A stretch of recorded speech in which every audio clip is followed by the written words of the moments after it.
Equation लिखिएगा two finite sets have m and n elements.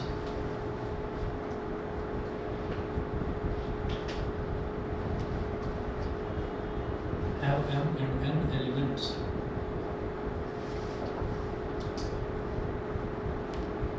Full stop. The number of subsets of first set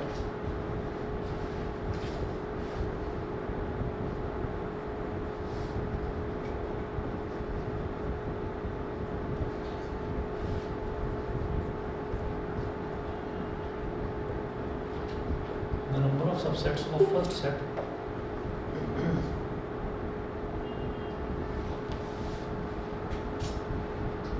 is 112 more than second set.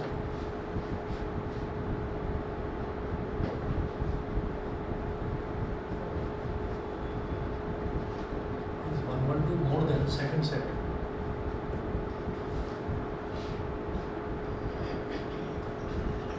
Full stop. The value of m and n respectively are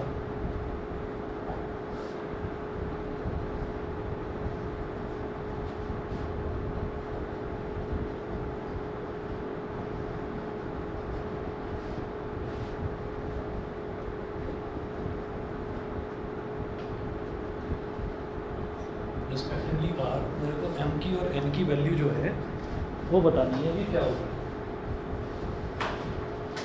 देखिएगा क्या बोल रहे हैं, two finite sets have m and n elements. तो हमारे पास दो sets हैं, एक सेट जो है उसमें m एलिमेंट्स हैं, दूसरे सेट में n एलिमेंट्स हैं। The number of subsets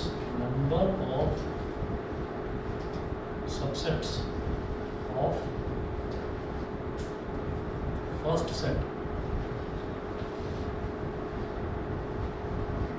number of subsets of first set is equal to 112 more than number of subsets of second set।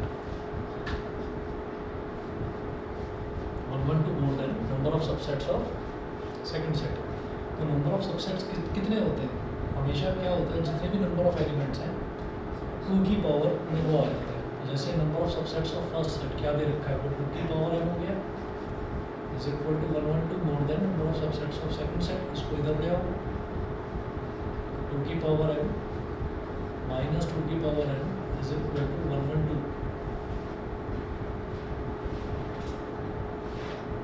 Is equal to 112। तो अब इसके बाद वो पूछ रहे हैं कि आपको क्या बताना है, आपको बताना है the value of m and n respectively are. तो m की और n की रिस्पेक्टिव वैल्यूज आपको बतानी है कि क्या क्या हो सकती है। अब ये तो फिर हिट एंड ट्रायल से होगा, ठीक है। कोई और तरीका आ रहा है ना, हिट एंड ट्रायल के अलावा मुझे कोई समझ में नहीं आ रहा कि उसके अलावा कोई मेथड होगा। तो आप ऐसे ही करके देख लें कि 112 अगर मेरे को चाहिए तो 2 की पावर n माइनस 2 की पावर n,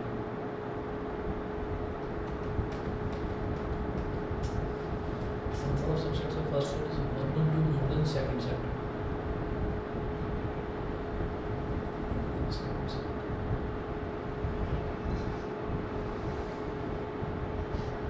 तो आप ये देखिए कि अगर मेरे को ये नंबर 112 चाहिए, अगर इन दोनों में डिफरेंस चाहिए, तो सीधी सी बात है ये 2 की पावर m वाला जो टर्म है ये 112 से तो बड़ा ही होना चाहिए, ठीक है। क्योंकि 2 की पावर n जो है उसकी सबसे छोटी वैल्यू क्या हो जाएगी, सबसे छोटी वैल्यू n की सबसे छोटी वैल्यू 1 तो होगी, क्योंकि उन्होंने बोला है two finite sets. Finite sets में क्या होगा, फाइनाइट सेट में नंबर ऑफ एलिमेंट 0 भी हो सकते हैं, ठीक है। 0 भी एक फाइनाइट नंबर है ना, कि भाई एक भी एलिमेंट नहीं है, ठीक है। 1 हो सकता है, 2 हो सकता है। तो अगर 2 की पावर 0 भी हो गया तो 2, अगर n की वैल्यू 0 हो गई, 2 की पावर 0 का मतलब 1 होता है। तो 2 की किसी भी पावर वाली टर्म में से 1 सब्ट्रैक्ट करके 112 नहीं आ रहा, ठीक है। हम क्या करेंगे, यहाँ पर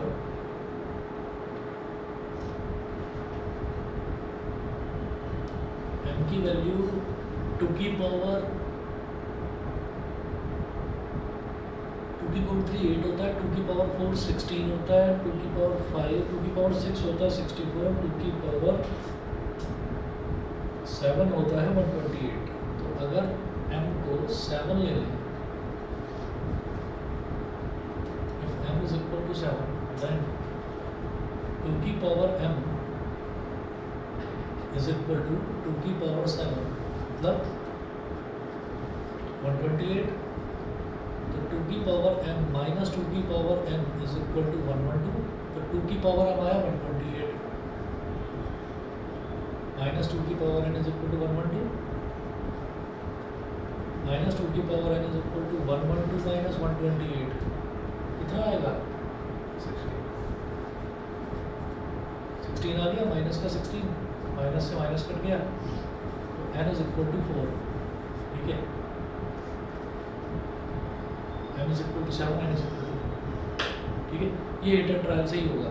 हमने सबसे पहले यहाँ पर m is equal to 7 इस वजह से लिया. आप कहेंगे कि अचानक से 7 ही क्यों आया दिमाग में. 7 इस वजह से आया क्योंकि 7 करने से वैल्यू 128 आ रही है, मतलब 112 से बड़ी वैल्यू आ रही है. और अगर उससे बड़ी वैल्यू है 128 से बड़ी वैल्यू है 128 से बड़ी वैल्यू 2 की पावर 8 रखने से आ सकती है. ठीक है, तो 256 हो जाएगी. देखें करके. If m is equal to 8 then 2 की power m is equal to 2 की पावर 8 256. तो 2 की पावर m माइनस 2 की power n is equal to 112. ये हो गया. तो 2 की पावर m की जगह डालेंगे 128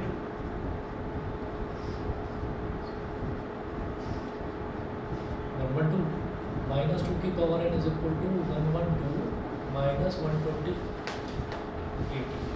256.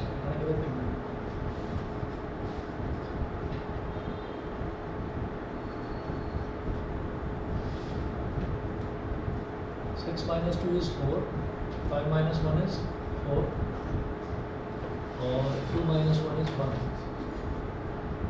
तो 2 की किसी भी पावर की वैल्यू 144 नहीं आती. ठीक है, तो ये नहीं लगेगा. ऐसे ही m की पावर 9 रख कर m की वैल्यू 9 रख कर देख लेंगे. तो बात बनती हुई नजर नहीं आ रही है. 7 और 4 में बनती है किस बात. ठीक है, 2 की किसी भी पावर की वैल्यू 144 थोड़ी आती है. चलिए जी, और बताइए और कौन सा डाउट बता रहे थे. क्वेश्चन 10 रिलेशन फंक्शन वाला.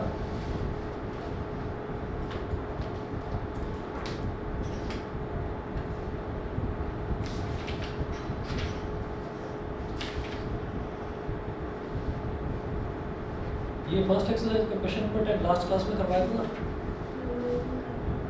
ये ना the Cartesian product of A cross A has 9 elements. ये वाला ना लास्ट क्लास में करवाया था. बिल्कुल लास्ट में जाते जाते देख लीजिए फिर से.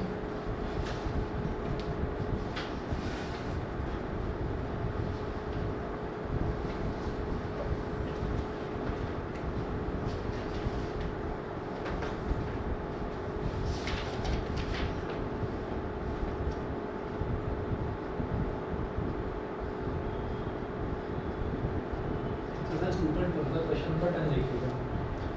The Cartesian product of A cross A has 9 elements among which are found -1, 0 and 0, 1. तो A cross A has 9 elements. ठीक है, कार्टेशियन प्रोडक्ट्स में क्या होता है कि जितने एलिमेंट पहले सेट में हैं, जितने एलिमेंट दूसरे सेट में, तो उन दोनों का प्रोडक्ट हो जाता है, उन दोनों का मल्टीप्लिकेशन हो जाता है. तो हमें ये पता चल जाता है कि कितने ऑर्डर्ड पेयर्स अंदर बनने वाले हैं, नंबर ऑफ एलिमेंट्स अंदर कितने बनने वाले हैं, हमें ये पता चल जाता है. तो जैसे A cross A has 9 elements, तो इसका मतलब क्या है कि पहला सेट भी A है, दूसरा सेट भी A है. तो क्लियरली भाई जब A दोनों ही सेट A है, तो अगर A में 3 एलिमेंट्स हैं तो दूसरे वाले एक भी 3 एलिमेंट्स होंगे क्योंकि सेट्स दोनों सेम हैं. तो clearly A has 3 elements. A में 3 एलिमेंट्स होंगे.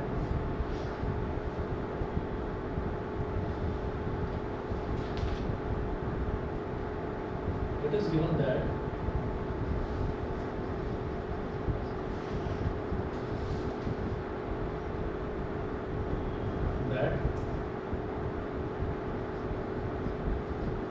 A cross A has minus 1 comma 0, 0 comma 1 dot dot dot as 2 of its elements. जो ऑर्डर पेयर है ना, कार्टेशियन प्रोडक्ट के अंदर एलिमेंट्स यही कहलाते हैं, यही ऑर्डर पेयर ही एलिमेंट होते हैं। तो एक एलिमेंट माइनस 1 कॉमा 0 दे रखा है, एक एलिमेंट 0 कॉमा 1 दे रखा है। It implies that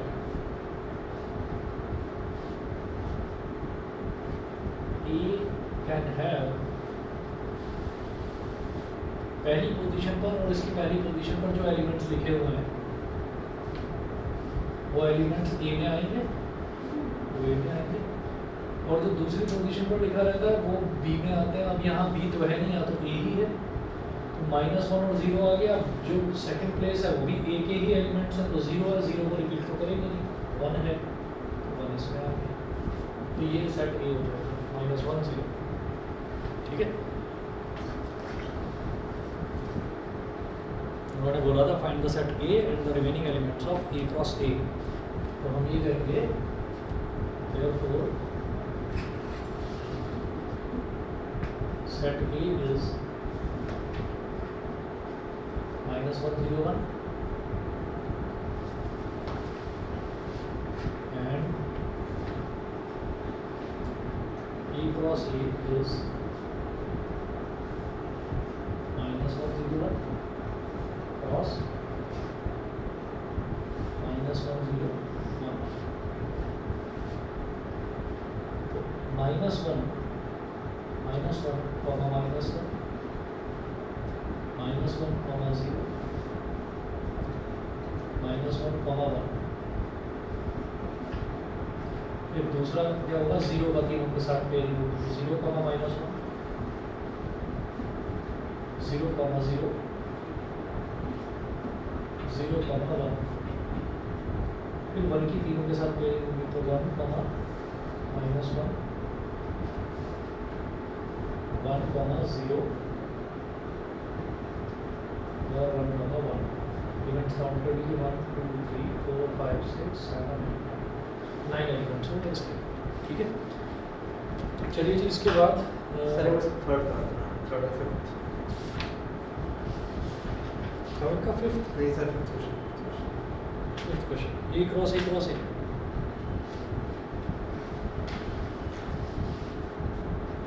If A is equal to minus 1 comma 1, fifth है, if A is equal to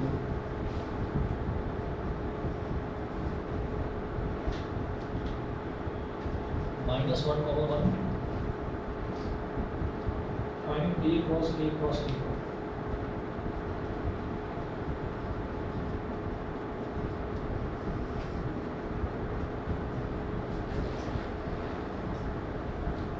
A cross ए, तो आपको ये बताओ, ए की वैल्यू दे रखी है माइनस 1 कॉमा 1। ठीक है, अब ये देखिएगा ये कैसे मिलेगा।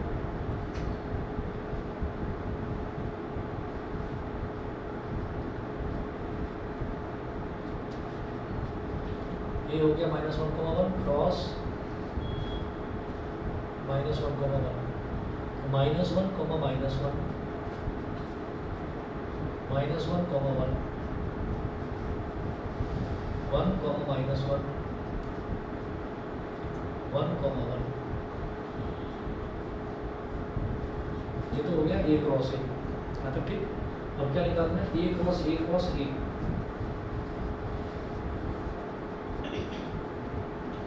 इसका रिजल्ट को सिंपलीफाई करो, इसका रिजल्ट आया, हाँ इसका रिजल्ट आया तो इसे ए सिंपलीफाई करो, minus 1 comma 1 cross minus 1 comma minus 1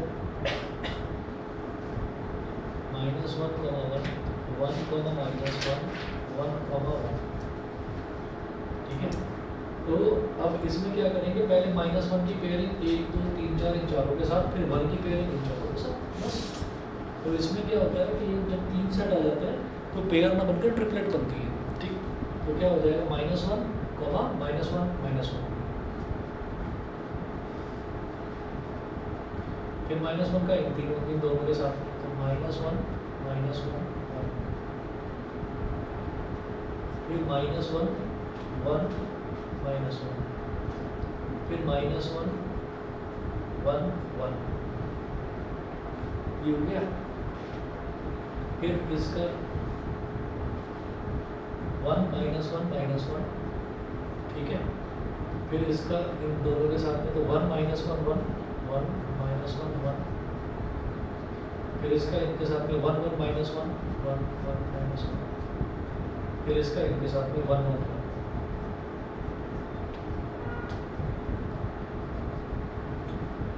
सही है, ठीक, ये ऐसे। और बता दीजिए इसमें फर्स्ट एक्सरसाइज में कहीं कोई डाउट हो गया होगा कंप्लीट, ठीक है। चलिए जी अगला देखते हैं फिर। तो इतना है जब भी हम 3 सेट्स को मल्टीप्लाई करेंगे मतलब 2 को करेंगे फिर थर्ड को करेंगे स्टार्ट करेंगे। हाँ, एडिट कर लीजिएगा relations.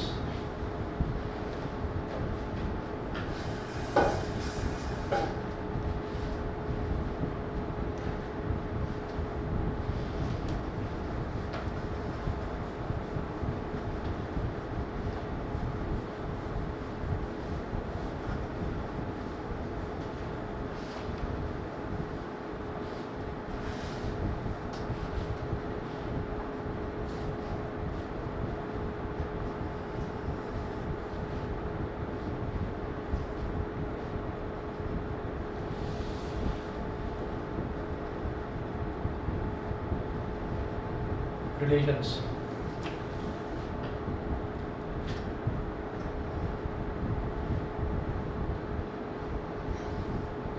Consider two sets.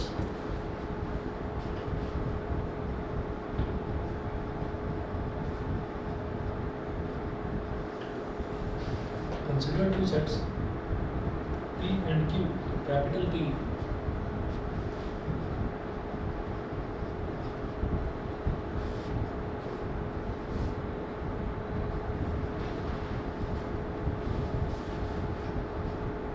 Such that capital P is equal to ABC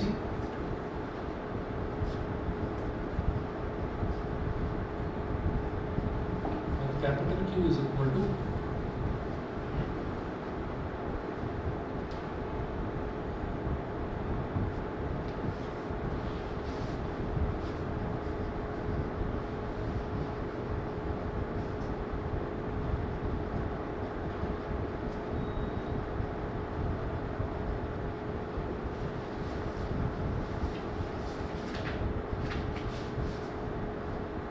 भली भानु बिनोय चंद्र और Divya.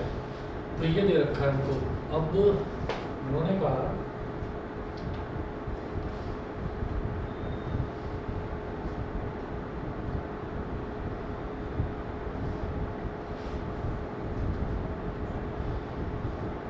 P and Q has 15 ordered pairs.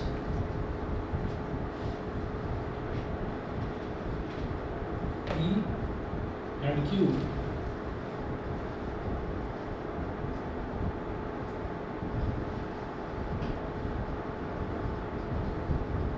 has 15 ordered pairs. P and Q has 15 ordered pairs, which can be listed as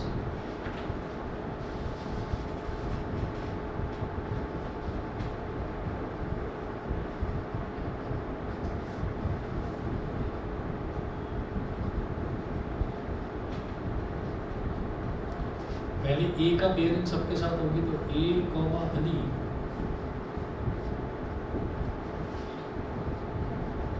A comma Bhanu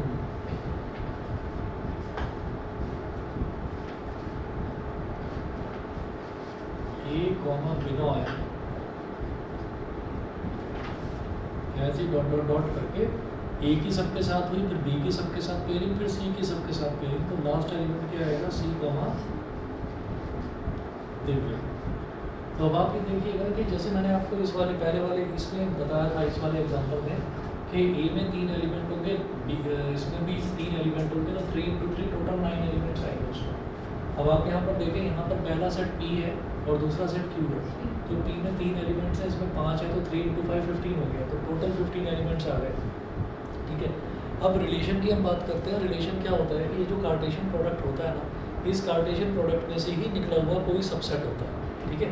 तो ज़रूरी नहीं है कि इसमें 15 के 15 elements हमारे पास आए, इन 15 में से ही कोई 4, 5, 10, 11, 13 या पूरे के पूरे 15 एलिमेंट्स भी आ सकते हैं। तो इसी का कोई ना कोई सबसेट अगर हमारे पास आता है तो हम उस सबसेट को रिलेशन बोल देते हैं, ठीक है। देखिएगा, लिखें यहाँ पे, we can now obtain a subset of P cross Q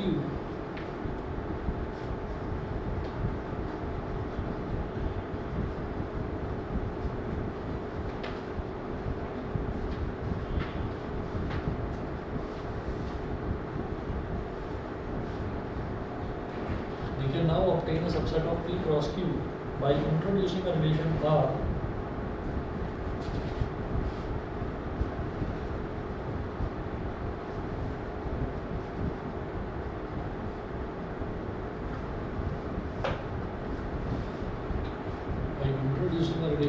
capital R between the first element X and the second element Y.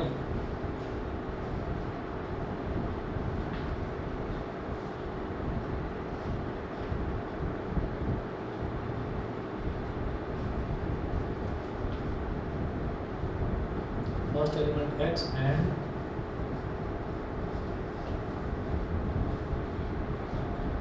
second element Y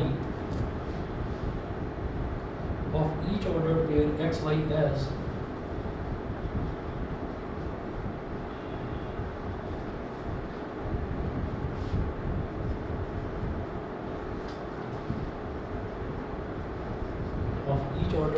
X, Y as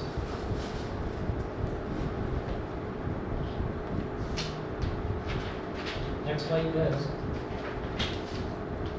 R is equal to, R क्या होता है, relation होता है, relation को R से represent करते हैं, किसी और अल्फ़ाबेट से भी रिप्रेजेंट कर सकते हैं जैसा भी क्वेश्चन में दे रखा हो, ठीक है। तो R हमने एक रिलेशन को मान लिया, R is equal to X, Y such that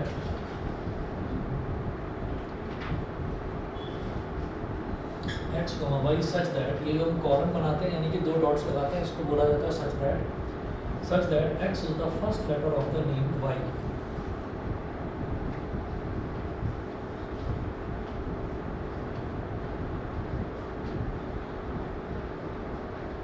X is the first letter of the name Y,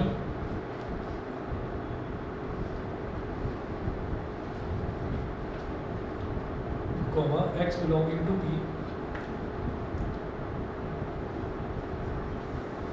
X belonging to P, comma Y belonging to Q.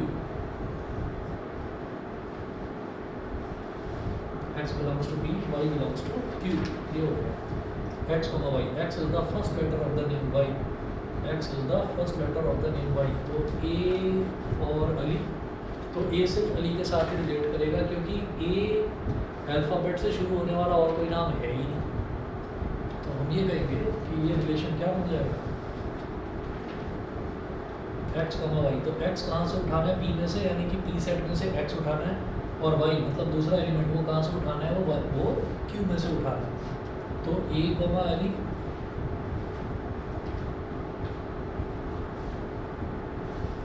B, Bhanu,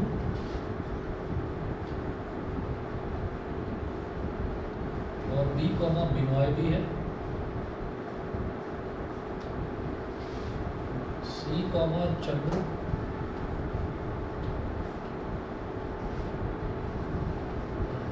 Divya. ये रिलेशन बन गया। अब अगर हम ये देखेंगे कि कितने एलिमेंट्स हो गए, 5 एलिमेंट्स। हाँ, डी तो एलिमेंट ही नहीं, पी से एलिमेंट ही नहीं है। एक मिनट रुको, जैसे ए बी सी, अच्छा डी तो है ही नहीं। हाँ ठीक है,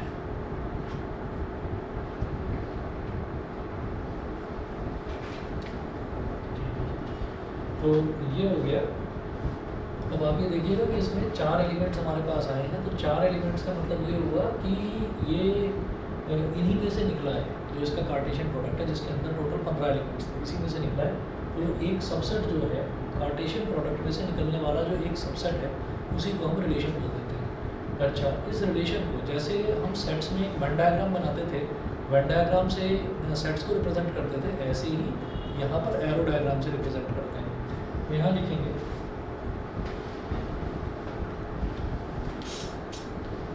any relation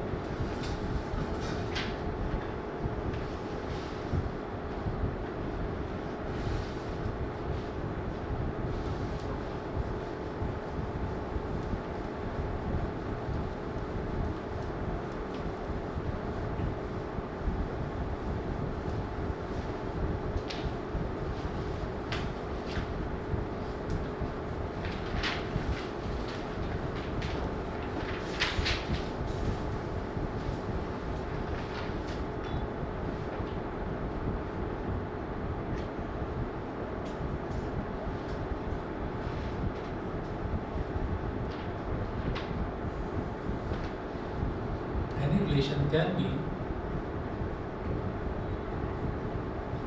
visually represented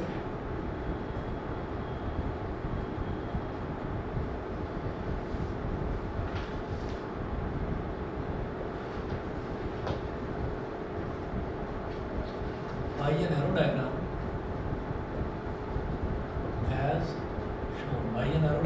as shown.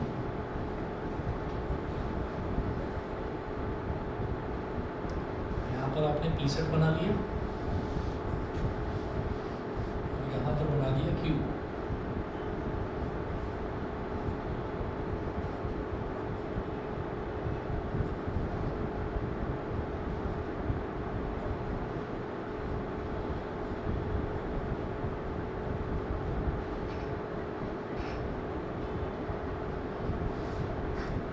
तो ए किसके साथ रिलेटेड है? अली के साथ।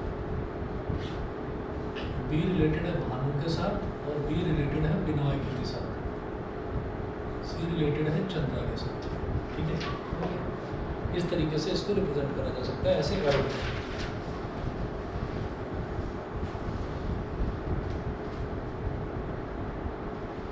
एग्जाम्पल नंबर 7 देखिएगा। 6 एग्जाम्पल्स तो पहली एक्सरसाइज में थे। एग्जाम्पल 7 है let A is equal to 1 2 3 4 5 6।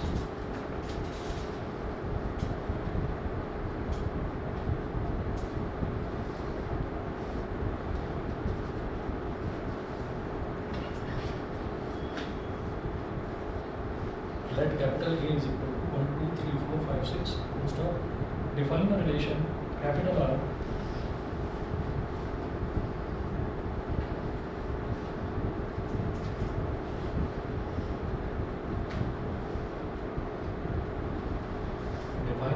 capital R from A to A by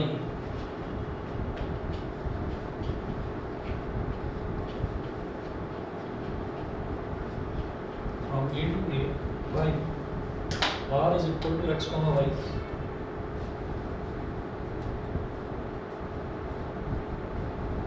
R is equal to x comma y such that y is equal to x plus 1.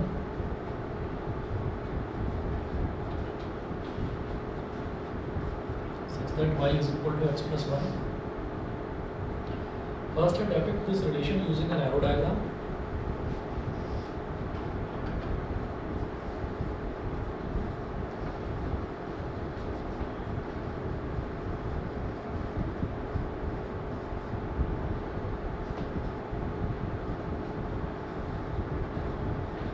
Using an arrow diagram.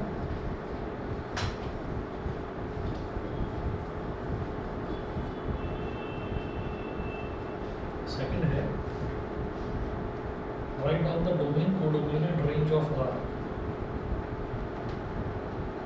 मैं बताऊंगा domain, codomain और range क्या होता है।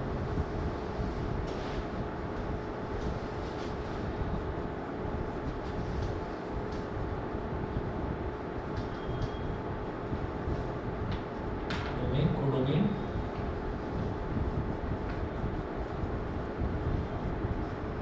And range of R। ठीक है, तो सभी नोट करके रखिए, मैं 1 मिनट में लाऊँ।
अब देखिएगा यहाँ पर ये आपसे पूछ रहे हैं कि depict this relation using an arrow diagram. तो एरो डायग्राम बनाकर ये रिलेशनशिप बताई जा सकती है। इसकी कैसे बताएंगे देखिएगा।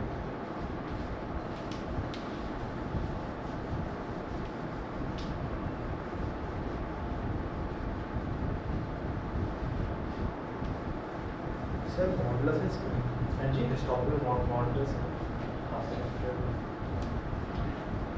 एक्चुअली जो रिलेशंस है ना, रिलेशंस में नहीं आएगा, वो टाइप्स ऑफ फंक्शन में आएगा। मॉडुलस एक फंक्शन होता है। तो अभी पहले रिलेशन करेंगे, एक एक्सरसाइज रिलेशन की, फिर फंक्शंस की। तो उसमें टाइप्स ऑफ फंक्शन में modulus function, signum function, delta function को सारे करवाऊंगा। अब देखिएगा depict this relation using an arrow diagram. तो फर्स्ट पार्ट जब इसका करेंगे तो इन्होंने बोला है कि is a relation from A to A. A to A का मतलब क्या है कि जो जैसे ये वाला जो रिलेशन था, ये क्या था, पी से क्यू था, है ना। यहाँ पर क्या है, यहाँ पर दो सेट्स नहीं है, हम ये कहेंगे खुद का रिलेशन खुद ही के साथ है, ठीक है। तो यहाँ पर लिखेंगे ए में कितने एलिमेंट्स हैं, 1 2 3 4 5 6।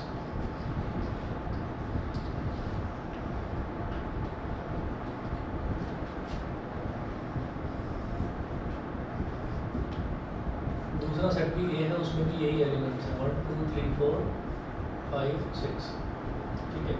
अब इसमें आने वाले जो एलिमेंट्स हैं, इसमें आने वाले जो एलिमेंट्स हैं उसको हम x बोलते हैं, और जो दूसरा सेट है उसमें आने वाले एलिमेंट्स को हम y बोल देते हैं, ठीक है।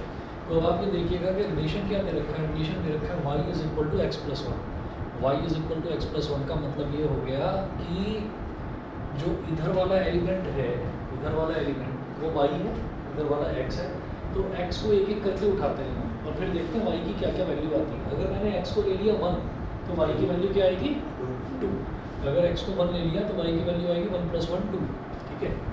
तो x को 1 लिया तो y की वैल्यू 2, x को 2 लिया तो y की वैल्यू 3, यानी कि 2 इज रिलेटेड टू 3। x को 3 लिया तो y की वैल्यू 4, x को 4 लिया तो y की वैल्यू 5, x को 5 लिया तो y की वैल्यू 6। यहाँ लिख लीजिए if x is equal to 1, y is equal to 1 + 1 मतलब 2, x इज इक्वल टू 2 तो y इज इक्वल टू 2 + 1 मतलब 3, x इज इक्वल टू 3 तो y इज इक्वल टू 3 + 1 मतलब 4, x इज इक्वल टू 4 तो y इज इक्वल टू 4 + 1 मतलब 5, और x is equal to 5 तो y is equal to 5 + 1 मतलब 6। अब x को 6 नहीं ले सकता क्योंकि रिजल्ट जो है वो 7 आ जाएगा, वो इसमें लाई ही नहीं करता। समझ गए, मेरी बात क्लियर है, ठीक है। सर ऐसे रिलेशन लिखना जरूरी है? हाँ जी, ऐसे आपने ये जो एरो डायग्राम मैंने बनाया है ना, उसके नीचे वाला पहला क्वेश्चन है, इस वजह से समझाने के लिए मैंने बताया। जब आप समझ जाएंगे तो आपको बनाने की ज़रूरत नहीं है। आपसे तो सिर्फ ये बोला है कि आप एरो डायग्राम बनाकर दिखा दो, ठीक है। उसके बाद देखिएगा हम ये कहते हैं कि ये पूछ रहे हैं कि डोमेन क्या है। तो जो पहला वाला जो सेट होता है, पहले वाले सेट में जिसका रिलेशन हो रहा है वो सारे एलिमेंट्स का सेट कहलाता है डोमेन। तो पहला वाला सेट क्या है, ए, दूसरा सेट भी यहाँ पर ए ही है, ठीक है। तो इसमें किन किन का रिलेशन हो रहा है, 1 से लेकर 5 तक का रिलेशन हो रहा है, इसको बोलते हैं डोमेन।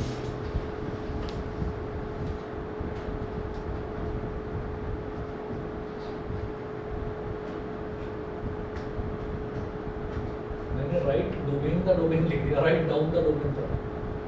चलिए सेकंड पार्ट है डोमेन। डोमेन में देखना है क्या क्या एलिमेंट्स है, 1 2 3 4 5।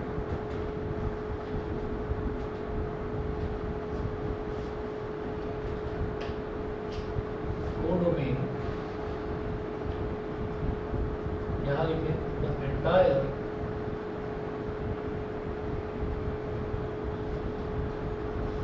Second set is called codomain. जो पूरा का पूरा ये सेकंड सेट होता है ना, जो दूसरा जो पूरा का पूरा सेट होता है, इसको पूरे का कोडोमेन बोल देते हैं। कौन रिलेट कर रहा है कौन नहीं कर रहा है उससे कोई मतलब नहीं है। इधर का कोई भी एलिमेंट रिलेट ना कर रहा होता, मुझे कोई मतलब नहीं है, ये पूरा का पूरा कोडोमेन कहलाता था। जैसे ये वाला भी था ना, पी से क्यू वाला, तो ये पूरा ये दिव्या कहीं रिलेट नहीं कर रहा है ना, तो हम ये कहेंगे तब भी कोई बात नहीं है, पूरा का पूरा सेट कोडोमेन कहलाएगा। तो कोडोमेन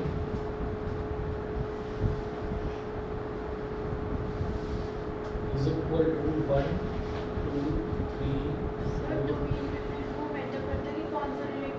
यस, डोमेन में मैटर करता है कौन सा रिलेट कर रहा है। तो 6 रिलेट नहीं कर रहा तो इस वजह से मैंने 6 नहीं लिया था उसमें। अब बात करते हैं रेंज की। ये जो दूसरा वाला सेट है इसमें कौन कौन रिलेट कर रहा है वो रेंज क्या है, बस ये क्या हो जाएगा 2 3 4 5 6। तो पहले वाले सेट में जो जो रिलेट कर रहा है वो सारे एलिमेंट्स का सेट क्या कहलाएगा, डोमेन। दूसरे वाले सेट में जो जो एलिमेंट्स रिलेट कर रहे हैं उनका पूरा का पूरा सेट कहलाएगा रेंज। और जो दूसरा वाला सेट है वो पूरा का पूरा विदाउट एनी कंडीशन वो पूरा का पूरा कहलाएगा कोडोमेन। ये होता है। अगला देखिएगा जी एग्जांपल नंबर 8।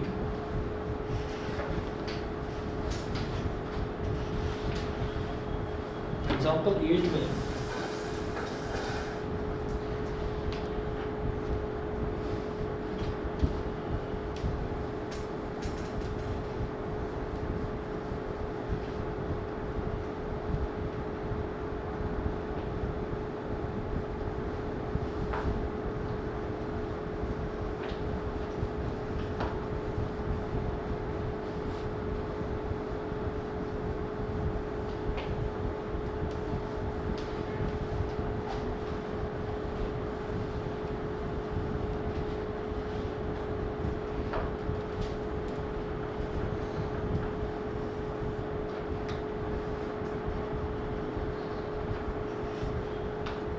एग्जांपल 8 इसमें है the figure shows a relation between the sets P and Q।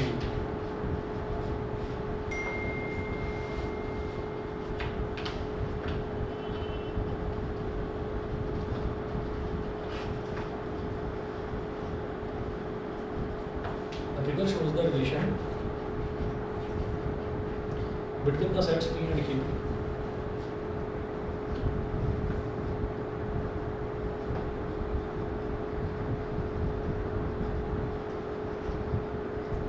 P and Q, full stop. Write this relation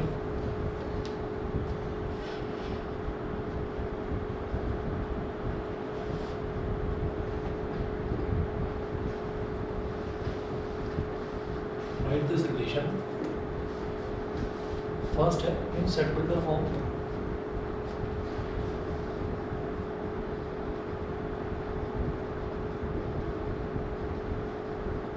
in set builder form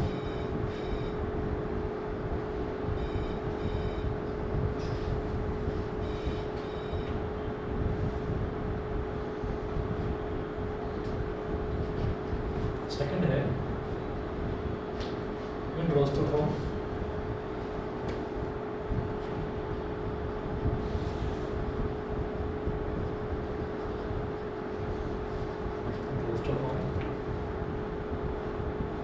लिखेंगे what is its domain and range.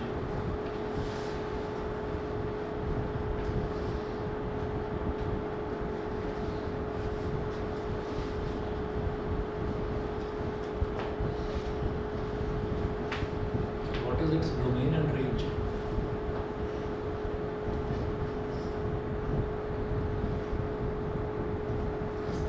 अब figure दे रखी है, arrow diagram दे रखा है 9 4 25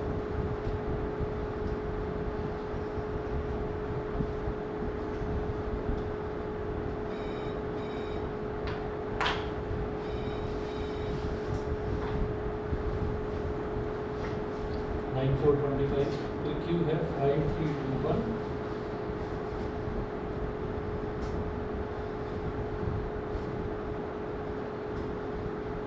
5 3 2 1 -2 -3 -5।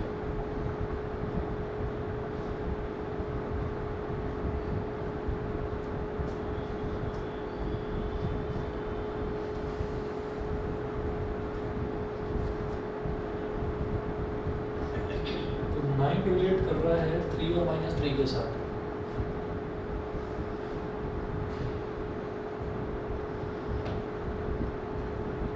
Four relate कर रहा है 2 और -2 के साथ। और 25 रिलेट कर रहा है 5 और -5 के साथ। ठीक है, ये दे रखा है, इस क्वेश्चन में ही दे रखा है। ठीक है, अब यहाँ पर क्या है कि हमें इन्होंने बोला है कि आपको ये जो रिलेशन है ये सेट बिल्डर फॉर्म में लिख कर बताना है। अब इसको देख कर ही मेरे को एक चीज़ समझ में आ रही है कि यहाँ पर जो ये x है ना, ये जो x है ये y का यानी कि 3 का स्क्वायर है, ठीक है। तो फर्स्ट पार्ट में हम सेट बिल्डर फॉर्म में स्टेटमेंट बनाकर लिखते हैं। तो इसमें लिखेंगे r क्या होता है, relation r is equal to x, y such that x is equal to y का square where x belongs to b, y belongs to q।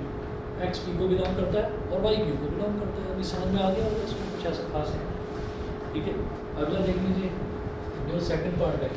Second part में बोल रहे हैं कि इसी को रोस्टर फॉर्म में लिखना है। रोस्टर फॉर्म में क्या होता है, रोस्टर फॉर्म में सेट बिल्डर फॉर्म में तो हम ऐसे स्टेटमेंट की तरह से लिखते हैं बराबर।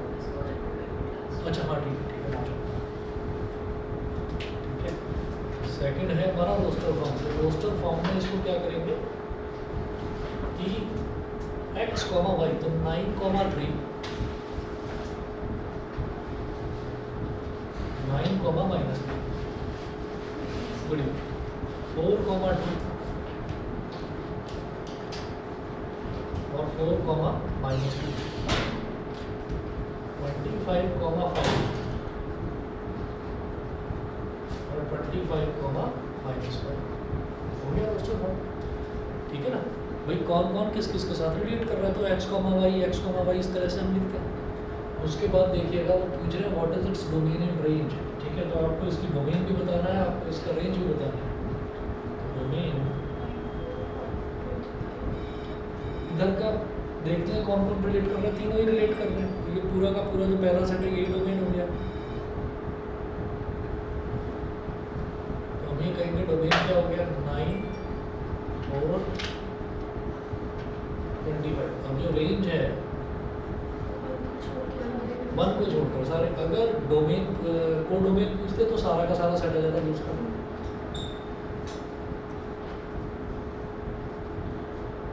5, 3, 2, -2, -3, -1 डोमेन हो गया। मतलब रेंज जो है दूसरे सेट से निकालते हैं, रेंज दूसरे सेट में से निकालते हैं, डोमेन पहले वाले सेट में से निकालते हैं, ठीक है जी। इतना कर लीजिए, बाकी फिर नेक्स्ट क्लास में देखते हैं। और 2.2 जो है 2.2 का क्वेश्चन नंबर 1 से 5 तक ये करना है।